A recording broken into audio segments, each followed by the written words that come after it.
arrive quelquefois que la technique nous joue un petit tour. Déjà ce matin en arrivant, c'était l'ordinateur. Maintenant, c'est la caméra. Après, ce sera autre chose, mais c'est pas grave. Il n'y a rien de grave là-dedans. C'est même réjouissant. C'est même réjouissant parce que ça nous donne l'occasion d'expérimenter que le Seigneur connaît tous les petits détails de nos vies. Amen. Et ce matin, le message que le Seigneur m'a donné, déjà quelques jours en avant, je me suis dit, Seigneur, c'est d'une simplicité, ça m'étonne de toi. Et il m'a dit, ça m'étonne de toi que tu m'étonnes. J'ai dit, bon, d'accord, tu as encore décidé de me surprendre. Ok, alors, on va se laisser surprendre. Alors, j'ai repris 3 références.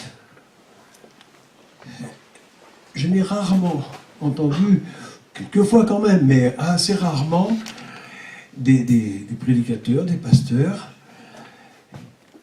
prendre 3 références dans l'Ancien et le Nouveau Testament et trouver un fil conducteur d'une perfection absolue. C'est pas souvent. Mais ici, en restant dans une simplicité complète et dans des versets que apparemment tout le monde connaît très bien, j'y ai découvert une mine d'or. Mais une mine d'or à laquelle nous allons ensemble creuser ce matin.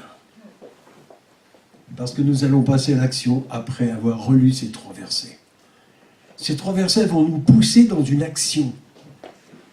Parce que, comme je le disais encore ce matin en discutant les uns avec les autres, en arrivant, la parole de Dieu, tant que nous la lisons seulement, que nous continuons seulement à l'écouter, à l'entendre, à la voir même en film, c'est formidable. Mais tant qu'on ne l'a pas mis en pratique, vous pouvez m'expliquer tant que vous voulez ce que c'est le fruit de la papaye.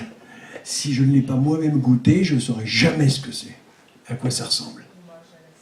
Et pour certains pays, l'orange, ça sera pareil. Et d'autres, il y a d'autres exemples. Alors, le premier verset, bien sûr tout le monde le connaît, Matthieu 6, 33. Matthieu 6, 33, même en bégayant, on arrivera à s'en rappeler. Matthieu 6, 33, allez. Et comme j'ai dit que nous allons creuser tous ensemble, on va déjà trouver un volontaire, ou une, pour nous le relire à très haute voix, que tout le monde l'entende bien. Qui est volontaire? Bon, pas tous à la fois, ça ferait beaucoup trop de bruit.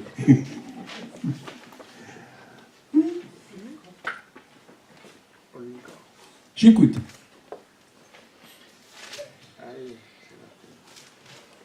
Cherchez d'abord le royaume, le règne du Seigneur et sa justice, et tout cela vous sera donné par surcroît.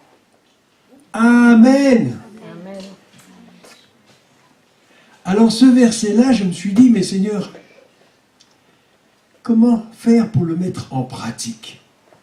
Et qui peut nous donner un exemple de mise en pratique? Alors le Seigneur m'a répondu très vite. Parlant très très très vite.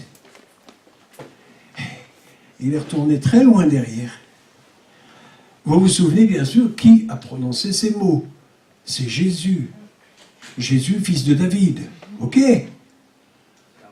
Et qui est l'un des premiers, parce qu'il y en a d'autres, mais l'un des premiers qui, d'une façon absolument flagrante, nous a mis ce verset tout en pratique, plus de 1000 ans avant qu'il soit prononcé et écrit. Alors on va aller chercher dans le premier livre des rois, et au chapitre 3.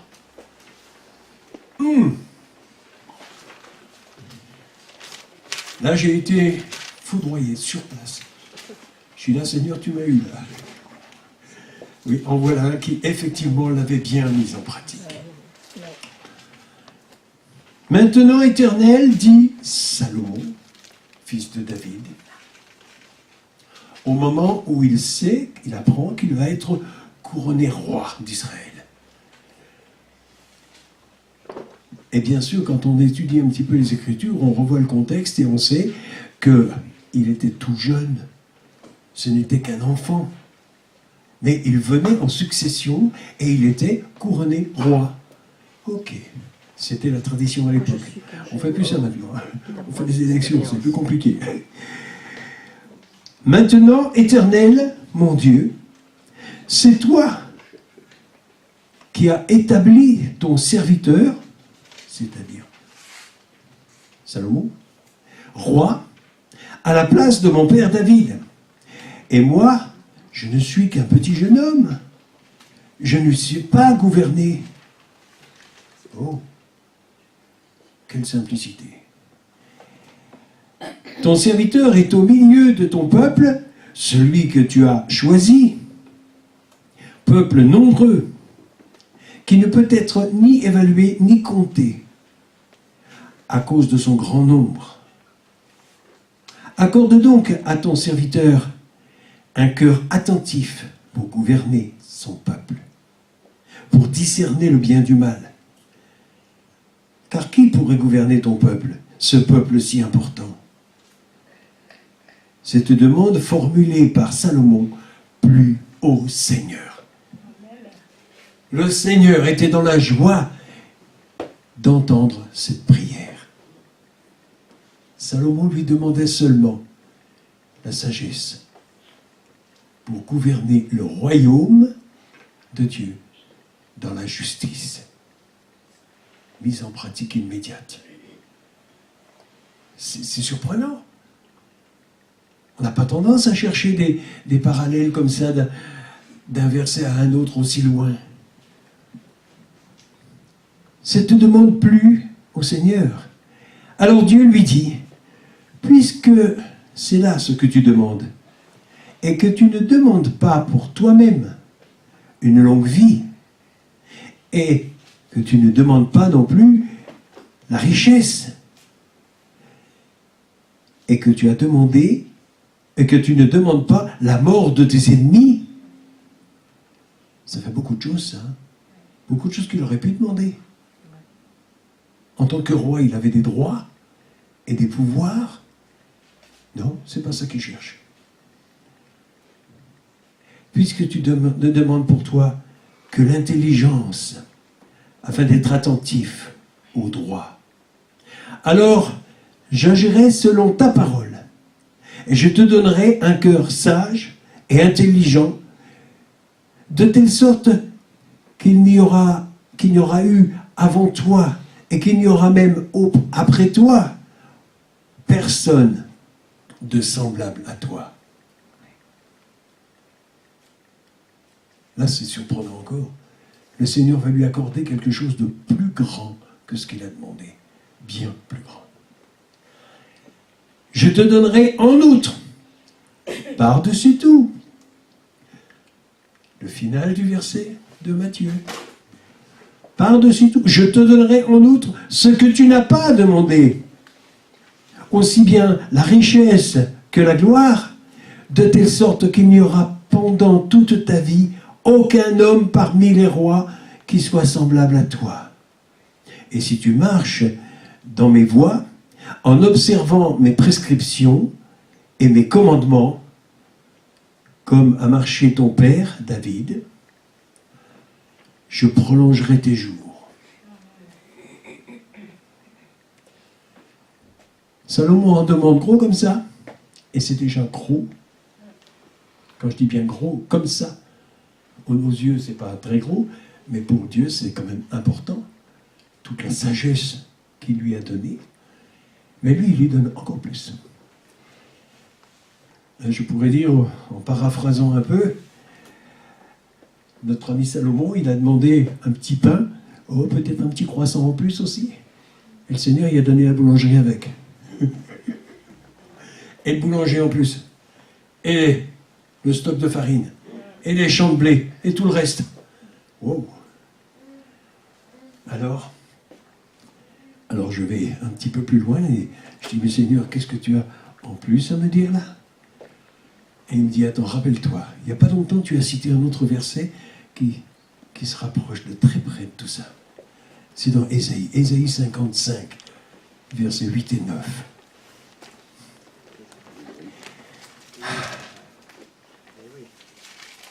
Et là, il y a un ordre précis. Faites bien attention quand vous lisez. Moi, j'ai failli me tromper 2 fois déjà. Il y a un ordre précis. Dieu dit les choses dans un ordre d'une précision absolue et il ne faut surtout pas les retourner. Ça fausse complètement le message. Car mes pensées, c'est Dieu qui parle, ne sont pas vos pensées. Il n'a pas dit le contraire. Ça pourrait dire la même chose peut-être. Ça dépend des interprétations. Mais s'il l'a mis dans ce sens-là, il sait pourquoi. Et vos voies, vos chemins, vos petites bifurcations ne sont pas les miens. Ne sont pas mes voies.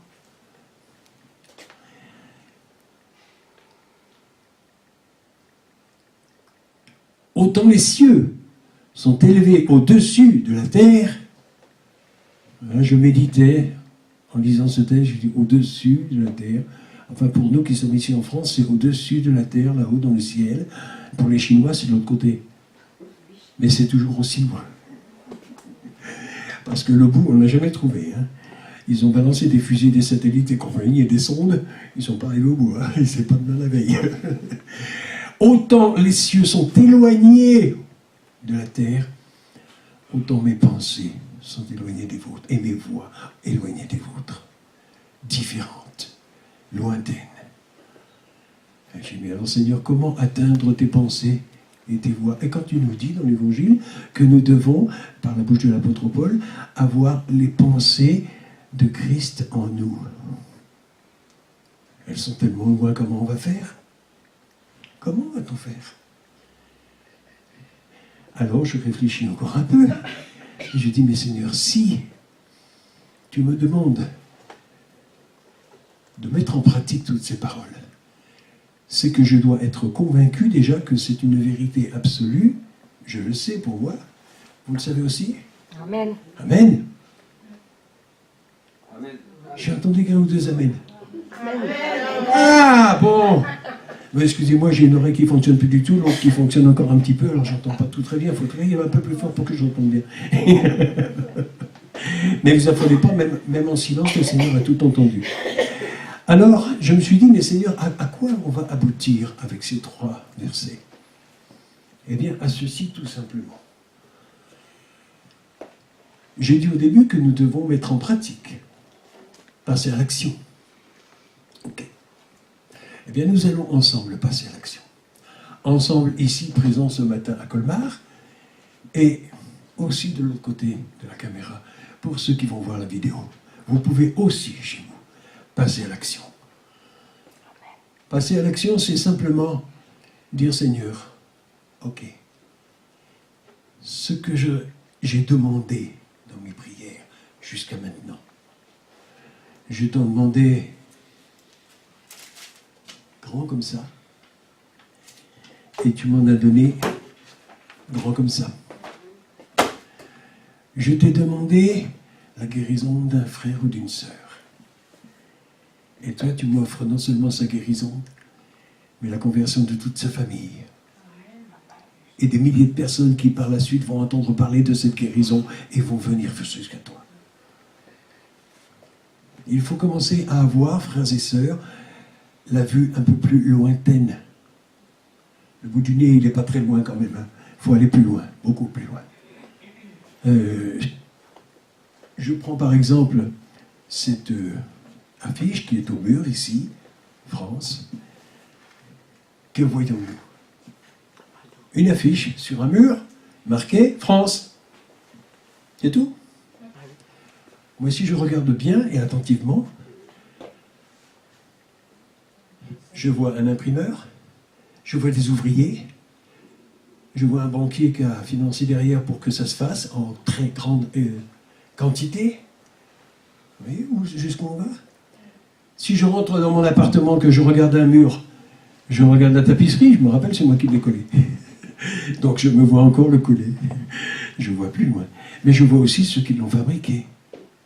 Et ceux qui ont fabriqué les cols utilisés pour le fixer, et ainsi de suite. Si je vais dans une bijouterie, je vais regarder un magnifique diamant, Bien sûr, je n'ai pas les moyens de me le payer, mais ce n'est pas là le but. Et je vais voir quoi? La beauté du diamant? Il n'y a pas grand-chose à voir, en fait, compte. Hein. C'est beau, c'est magnifique, mais quand on quitte des yeux, on a autre chose à voir. Hein. C'est très éphémère. Et puis bon, c'est très cher en plus.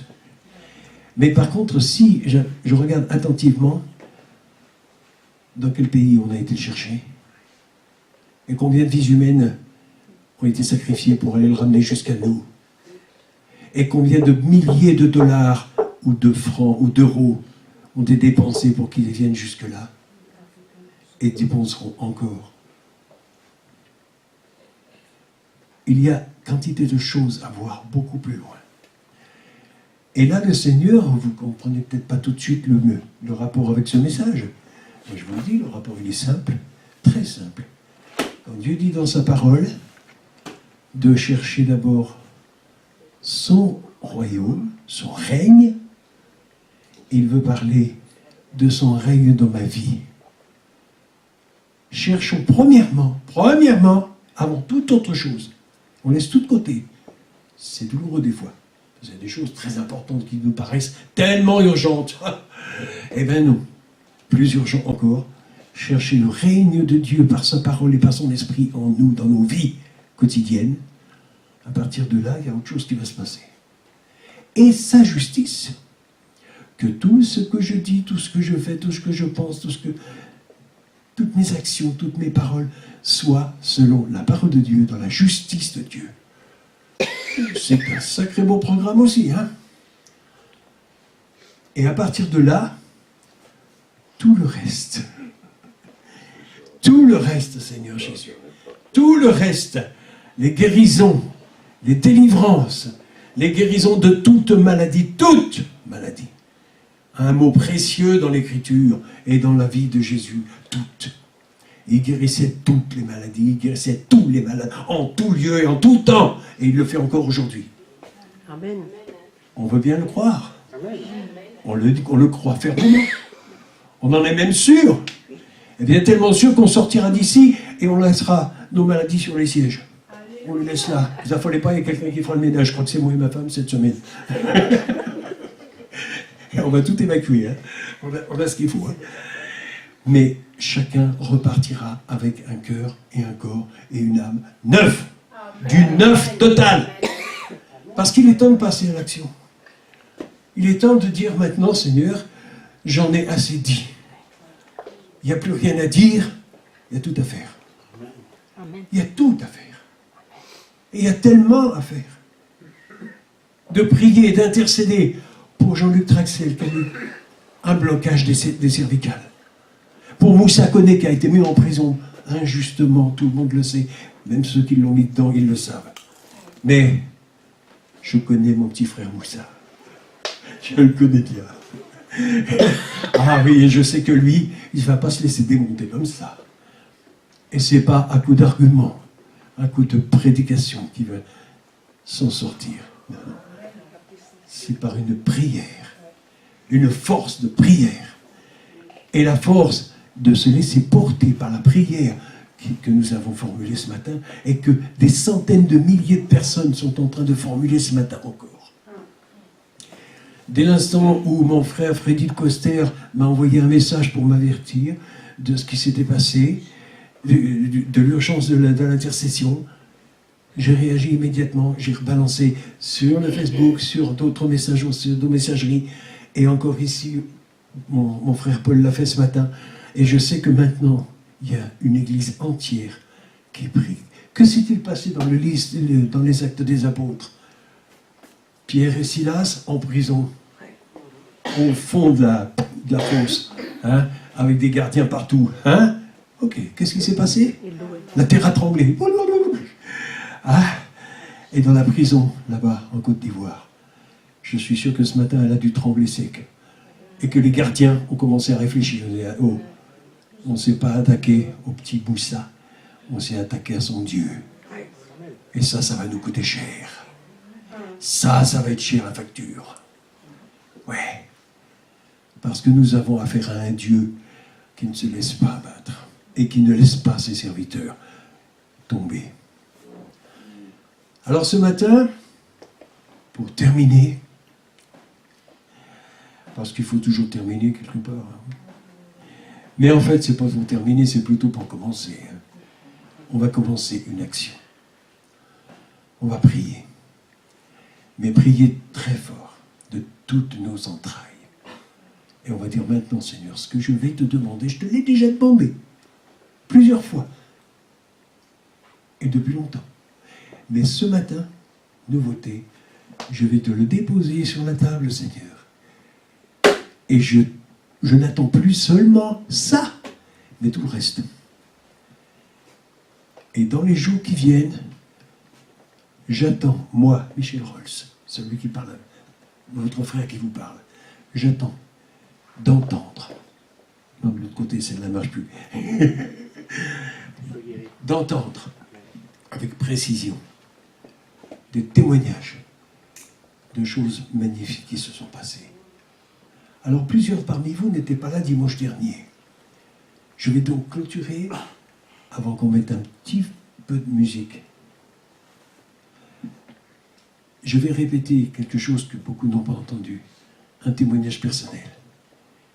J'ai été marié une première fois, il y a longtemps, et ma première femme était partie avec mes 2 enfants, 4 et 5 ans, que je n'ai jamais revus. Sauf un d'entre eux, qui, il y a 13 ans, j'ai été le revisiter parce qu'il a repris un contact. Il habite à Cognac, Réparsac, c'est à côté de Cognac. Et la semaine passée, j'étais en train de prier pour diverses personnes, et puis le Seigneur me fait défiler, comme d'habitude, toute la liste. En très peu de temps, le Seigneur peut vous faire défiler toute une liste. Mais c'est magnifique. Parce que nous, si on essaye déjà de faire la liste sur le papier et de la lire, on en a pour la journée. Et pendant que je priais, un jeudi, je dis, Seigneur, maintenant, tu fais, c'était le mercredi que j'avais prié pour ça. Et je dis, Seigneur, tu fais ce que tu veux de Emmanuel, son prénom, Manou, comme je l'ai toujours appelé.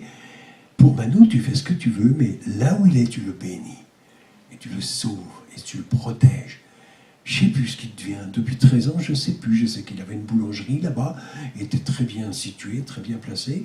Il avait comme clientèle tous les fournisseurs de cognac, c'est peu dire. Hein? Sacré beau enfant de fonds de commerce. Hein? Et bon, j'ai dit, moi je ne suis pas homme à forcer les portes ni les cœurs, ni l'un ni l'autre. Et j'ai dit, maintenant je laisse faire. Et tu fais comme tu veux, Seigneur. Mais en tout cas, que je le revoie ou que je ne le revoie pas, tu le bénis, lui et toute sa famille. Et il y a 13 ans, quand je l'ai rencontré, il n'y avait pas encore de petits-enfants. Et il y avait un petit soupçon de difficulté parce qu'on voulait les voir et ils n'arrivaient pas. Et j'avais beaucoup prié pour ça, et l'année suivante, 2 d'un coup. Un petit garçon et une petite fille, 2 jumeaux. Magnifique. Et le mercredi soir, à la réunion de prière, c'est moi qui avais le message que le Seigneur m'avait confié, et qui se situait dans Luc 15. C'était l'enfant prodigue, l'enfant qui revient vers son père. Le lendemain, le jeudi, en après-midi, mon téléphone sonne, je le regarde. Je ne connais pas ce numéro, j'aime pas trop les numéros que je ne connais pas. Hein. Surtout quand c'est la clinique qui rappelle ma femme pour aller bosser quand elle est de congé. Hein, j'aime pas ça. Et à ce moment-là, je dis bon, je ne sais pas pourquoi, je décroche mon téléphone. Allô? Allô, c'est Manou. La baffe. La baffe. Je dis, Seigneur, hier je te parle de lui, je prie pour lui, aujourd'hui tu me le renvoies. Et on a passé plusieurs jours à se renvoyer des photos et à parler ensemble. Le Seigneur vous lui a demandé ça, il vous donne le reste. 2 jours après, je vais visiter une sœur à Soultz.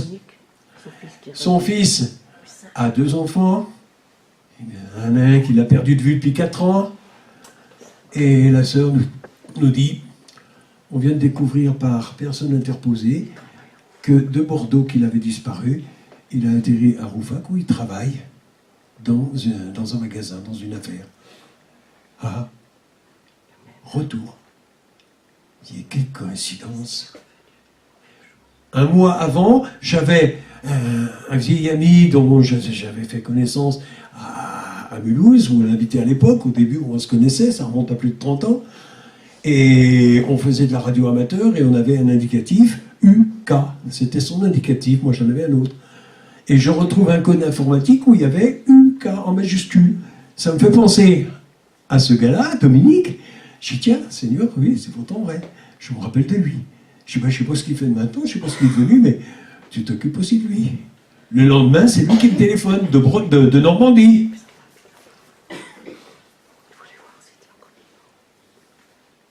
Il n'y a plus rien à dire.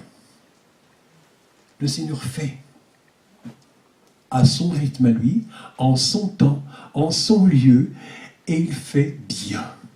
Et bien mieux que nous. Alors prions ensemble ce matin. Prions ensemble et attendons-nous à sa réponse. Le cœur du message, ce que Dieu nous dit ce matin, c'est que quand tu pries, bien sûr, tu rentres dans ta chambre, tu fermes la porte, ça tout le monde connaît.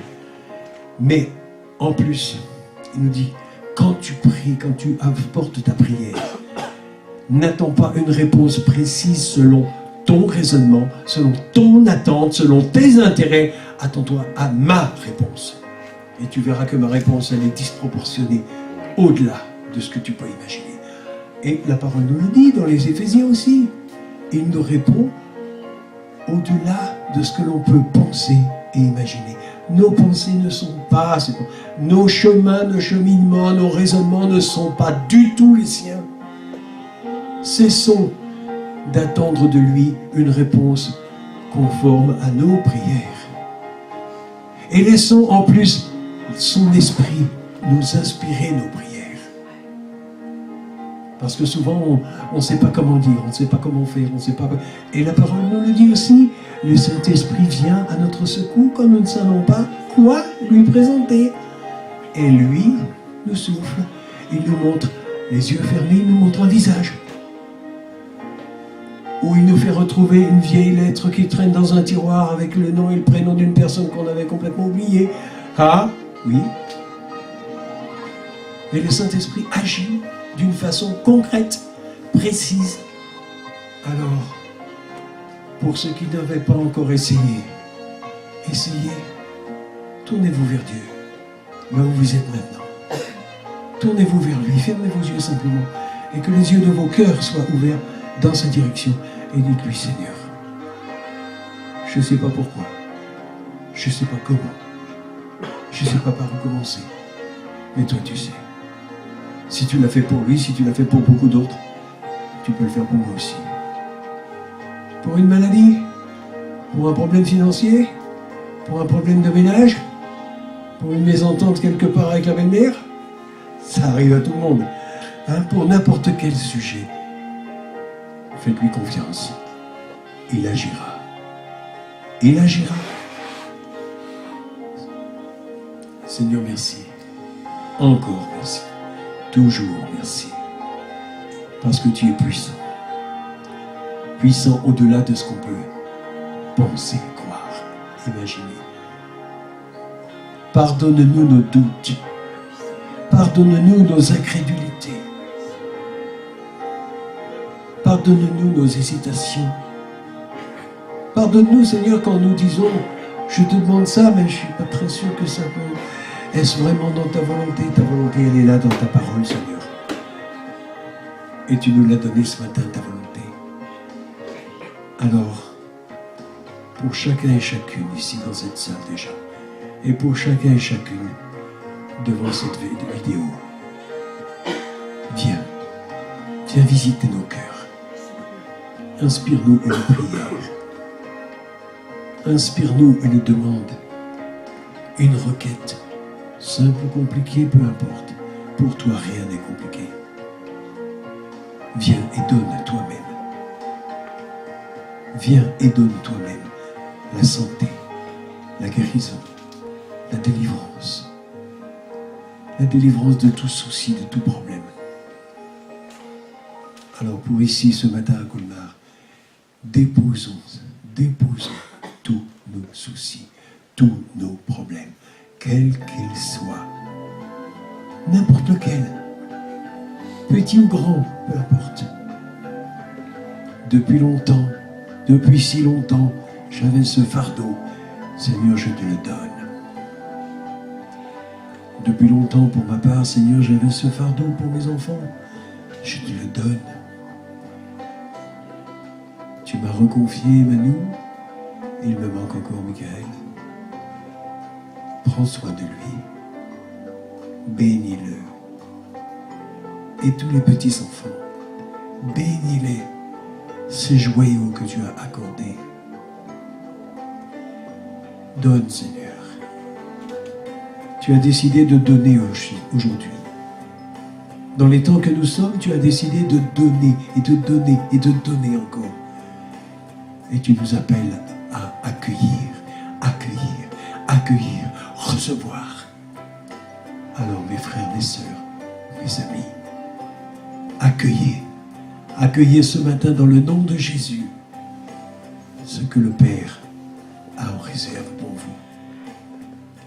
Des réponses précises au-delà des limites, car Dieu n'a pas de limites, ni même de frontières.